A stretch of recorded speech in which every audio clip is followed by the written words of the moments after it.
ክርስትና ክርስቶስ ላይ የተመሰረተ ነው። ስለዚህ ኢየሱስን አሳዩ፣ አትፍሩ፣ አትሸማቀቁ። መስሪያ ቤታችሁ ላይ ኢየሱስን አሳዩ። ራሳችሁን አታሳዩ፣ ክብራችሁን አታሳዩ፣ ብራችሁን፣ ወርቃችሁን፣ ዕውቀታችሁን አታሳዩ።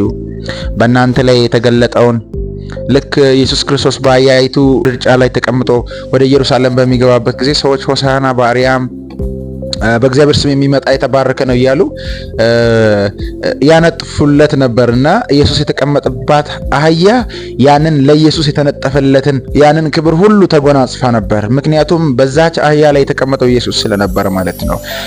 ያ የተሰጠው ክብር የተነጠፈላት ነገር ሁሉ ለአህያይቱ ሳይሆን በእሷ ላይ ስለተቀመጠው ተብሎ ነው፣ ስለ ንጉሱ ተብሎ ነው። በእናንተ ላይ ስለተቀመጠው ኢየሱስ ብላችሁ አገልግሉ። በእናንተ ላይ የሚሰራው ኢየሱስ እንጂ እናንተ አይደላችሁም። እኔ አይደለሁም፣ እናንተ አይደላችሁም።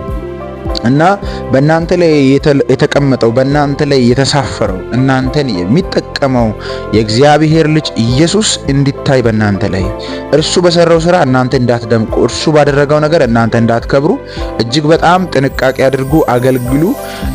ወንጌልን ሊሸፍኑ ወንጌልን ሊጋርዱ በሚመጡት የጨለማ መናፍስቶችና በጨለማ ኃይላት ላይ የወንጌልን ብርሃን እያበራችሁ ተገለጡ።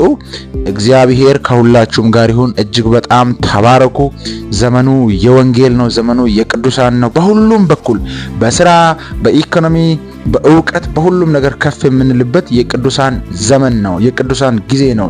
ይህ የኛ ብርሃን የሚበራበት ነው። የኛ ብርሃን ከፍ የሚልበት ነው። የኛ ብርሃን የሚታይበት ነው። እግዚአብሔር በእኛ የሚገለጥበት ነው። እግዚአብሔር ይባርካችሁ። ህይወታችሁ፣ ኑሯችሁ፣ ስራችሁ፣ አእምሯችሁ በጌታ እየተባረከ ይሁን። በኢየሱስ ስም ተባረኩ። ኢየሱስን አሳዩ። ሰላም ለእናንተ ይሁን።